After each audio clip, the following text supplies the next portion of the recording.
my wife, Kerry.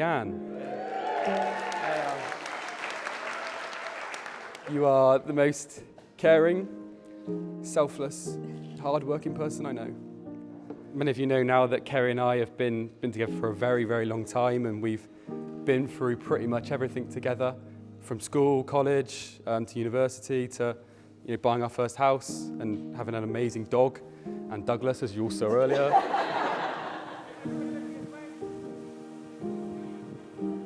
Along with many other weddings, this one's been on and off over recent months, but they finally made it.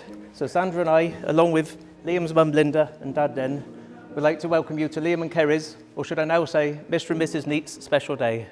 Okay.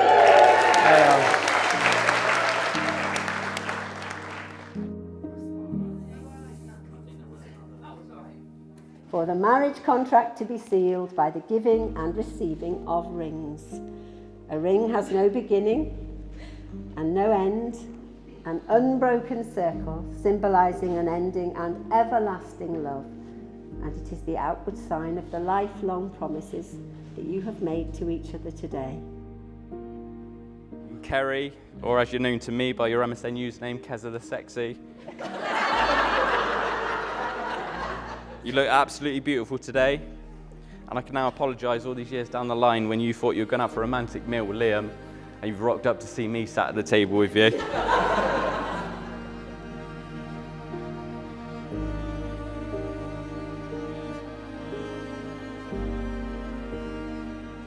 Liam, we've had many great times together. This is where I'm going to get upset. I'm sure we'll continue to have more in the future. You've been more like a brother to me over the years, and it's been a real privilege to be your best man today. So thank you.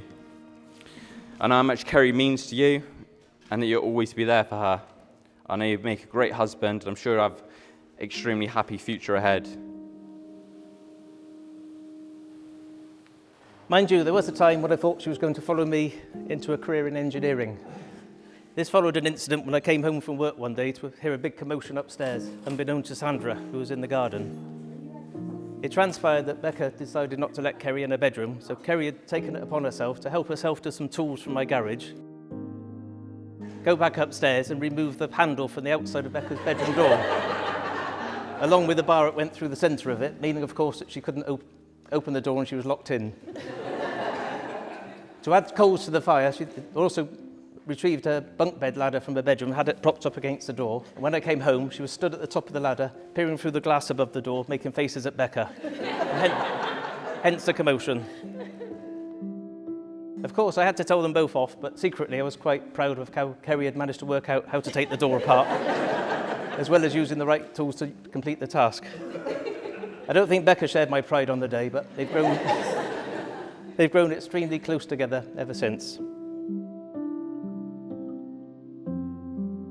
But, when I say we've been through everything together, we have been through everything, and Kerry's dreading this bit already. I do want to tell my favourite story about Kerry, about a little trip we took a couple of years ago. So we were both students at the time, and we managed to find a last-minute trip. Look at her. We managed to find a last-minute trip to Rome for a couple of days. So, we landed. We did a bit of sightseeing, had a little bit of dinner, all gearing us up for the next day. So I woke up the next morning in the city of love, as they call Rome, next to my beautiful girlfriend, who was just sat bolt upright. And, I looked over to her and I was like, oh, is she all right? She leaned over to me, and Nanny, you want to cover your ears for the next bit? So she leaned in, she pressed her lips against my ears, and she whispered 3 magical words. Those 3 magical words were, I've shit myself.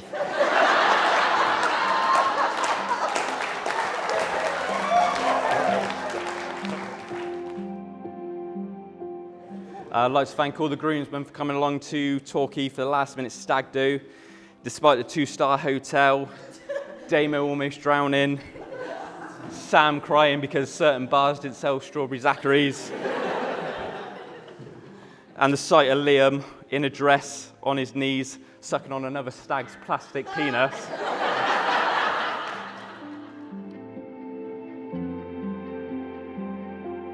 It's now time to welcome Liam and his family, even Keith over there, to ours.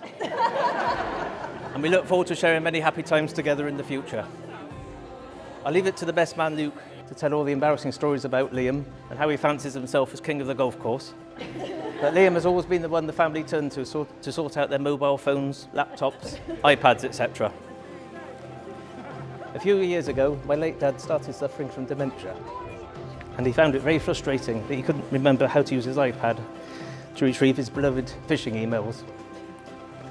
I always recall Kerry and Liam stepping up to the plate and spending a long time to write out a simple step-by-step guide for him of how to use his iPad, and spent many times running it through it with him. Their kind gesture was extremely appreciated at the time and will never be forgotten. It therefore came as no surprise that Liam has forged himself a career in the IT industry. And he did this after leaving a full-time job to go back into education to gain the necessary qualifications to fulfil his ambitions. I quite respected this at the time, and I'm glad it's worked out well for him. I think you'll all agree it's a brilliant trip, and no surprise to see Den rock up. He absolutely loves the holiday, that bloke. So I've known Liam for about 18 years, and it's from the moment that we were put into the same tutor group back in primary school, secondary school. And to be fair, I did warm to Liam at the start. Honestly, I thought he was a bit of a twat. He rocked up on the first day of school, bleach blonde highlights, chunky silver chain necklace, some awful K-Swiss trainers that had tongue twisters that you could change the colour of your trainers or something like that. He was blasting out G-Unit from his Sony Ericsson mobile. Then again, it could have been the simple fact he's a Bristol Rovers fan. So either way, some shocking choices. But I was shoved into Liam's tent on Year 7 camp when we went to Dartmoor, and to be fair, the rest was history. We're inseparable from that trip. Moving on to my mum and dad, of course. I think everyone in this room is probably going to want to thank my mum and dad for producing such an amazing son, first of all. Thank you very much for your love and guidance over the years. You've always just kind of let me get on with it, mainly because you've had issues with the other two.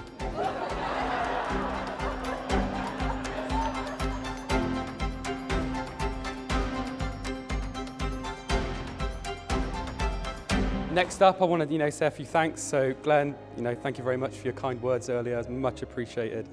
And then I want to say thanks to both Glenn and Sandra. Today, you officially became my mother and father-in-law, but I've held you in that regard for some time now. So thank you very much. From a very early age, and as long as I can remember, Kerry has always wanted to be a teacher. She's heard this story many times before, but when she was a young girl, we took her once to Wookey Hole for a tour of the caves. And being the youngest one in the party, she ended up standing at the front, which resulted in the tour guide asking her a few questions about herself. After a few simple questions, he then asked her near the end what she actually wanted to be when she grew up. And she said a teacher, of course, even at the age of 6, that she was at the time. He then asked her what she wanted to teach when she grew up, and when she replied children, of course, it made everyone laugh.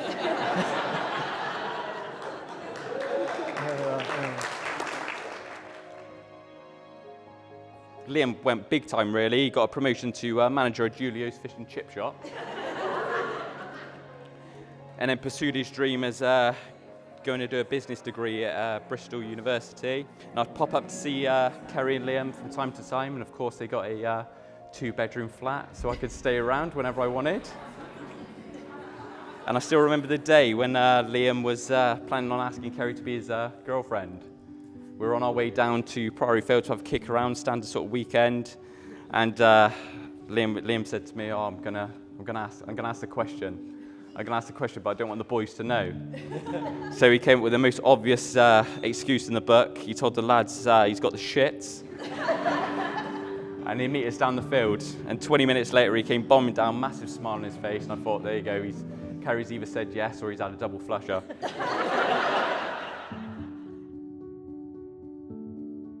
Kerry and I lived with Sandra and Glenn for a few years before buying our first house, and it was all well and good, but I think we got a little bit too comfortable, especially the time when I walked into the bathroom to brush my teeth, not realising that Glenn was actually in the bath behind me. And yeah, and rather than kicking me out, he literally sat up and went, "All right, fella." Yeah. And that was time for us to move out, I think. But no, thank you for everything you do for us. You're absolutely fantastic. Thank you very much.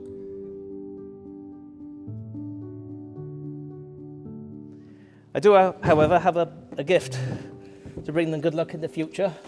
For those of you that don't know, for Kerry's hen party, she had her friends and relatives arranged a hen fest party in a field in Axbridge. And when we were helping them set up, we found a horseshoe that we've got here in the field. So I hope that brings them many years of good luck in the future. There we are.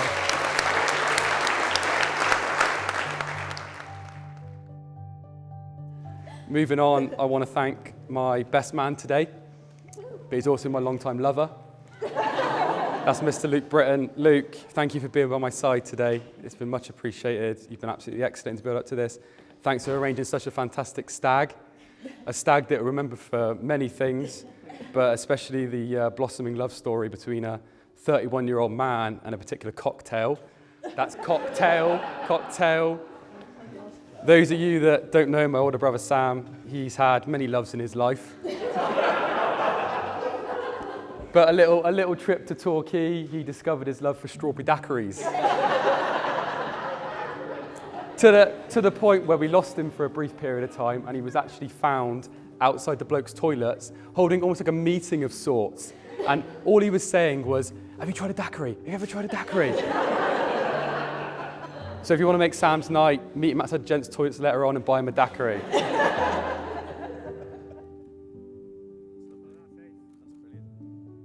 I'm also sure that Kerry and Liam are going to have a very happy marriage.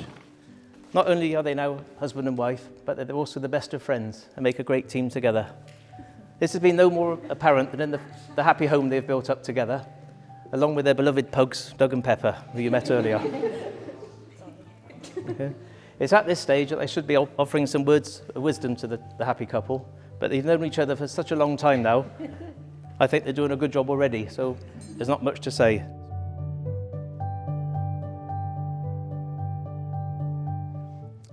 I do want to give a little special mention to my Uncle Keith. Keith, thank you for your guidance and advice over the years. You're always there for me when I need you. With that in mind, I'm willing to upgrade your future care home from a shed. And I'm going to give you a room with one window so you can thank me later on. With that in mind, I do want to thank my groomsmen today. So, of course, my two brothers, Sam and CJ. Thank you for being here with me. I love you as always. Of course, to Brinny and Damo. Thank you for everything you've done today. You've been by my side. It's been much appreciated. Thank you, guys. Next up, I need to give a special mention to Kerry's nan for providing the beautiful flowers here today. They're almost as beautiful as you.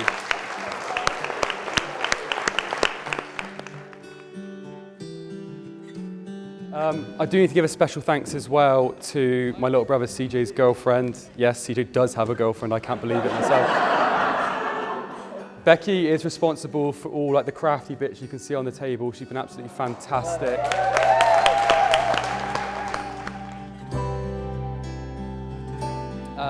Next up is going to be the bridesmaids.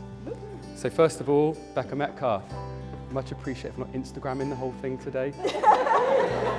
But no, you are an absolutely fantastic sister to Kerry. You are always there when she needs you. And I mean always there. You two constantly text each other. It's absolutely ridiculous, but she absolutely loves you. So yeah, it's a pleasure to call you my new sister-in-law. Next up is Hayley. Hayley and Becca combined put on an amazing hen do for Kerry. You made the most of it, didn't you? You enjoyed it, even though the weather wasn't so great. But yeah, so thank you, Hayley. And my ears thank you as well. Hayley, mainly for being Kerry's go-to when she wants to have a little rant about school. But James, it's all positive ranting, all right? It's all positive. But thank you, Hayley. Really much appreciated. Grace, Thank you for smiling today. We all knew you could do it. It was in there somewhere. You found it today. Thank you very much. And Sophie, thank you for not picking on me and calling me names.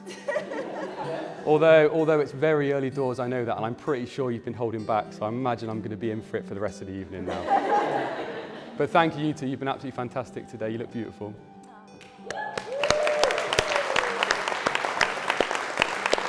And finally, Charlie Goff. She's been looking forward to this bit, so Charlie, I need to prepare myself for it. Charlie, you look absolutely beautiful. Charlie, you are an amazing friend to Kerry, and you're also an amazing friend to me. So I really appreciate you being here today. Thank you very much.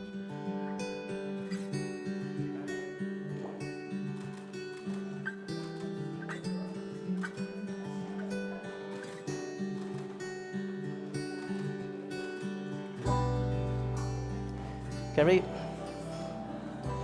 you give my mum a very close call as being the chatterbox in the family. You've turned out to be a very beautiful, very caring, very confident young lady who takes everything at her stride and never seems flustered. Popsy do as you call me, and your mother couldn't ask for anything more from her daughter. We love you very much. Thank you.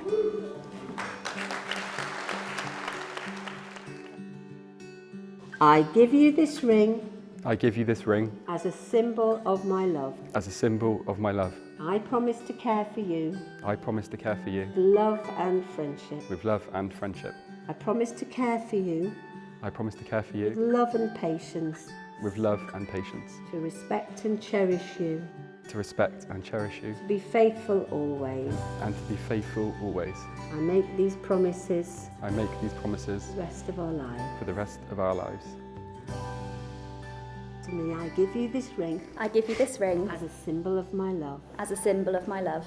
I promise to care for you I promise to care for with you love and with patience, with love and with patience, to respect and cherish you, to respect and cherish you, and be faithful always. and be faithful always. These promises I make These promises I make for the rest of our lives. for the rest of our lives. But there's a reason why this is my favourite story about Kerry, because it sums her up as a person beautiful, not because it's about her shit in herself. It does. So after a day of, Kerry was very ill, and a day of, resting up, and I think I watched the entire series of Italian Junior MasterChef. But the next day, she dragged herself up, put on a brave face, and marched me around Rome, just so I would have a good time, even though she was feeling awful herself. And that sums you up as a person, Kerry. Marriage is a promise which you have both taken. It has been made in the hearts of two people who very clearly love one another dearly. It is my great pleasure and privilege to declare that you are now legally married, husband and wife, and you should kiss your beautiful bride.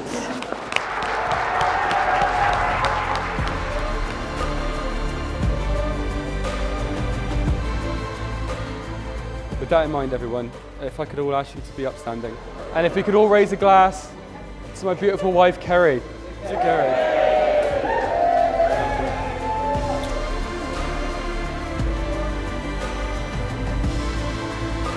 And please make the most tremendous noise to welcome the brand new Mr. and Mrs. Luke.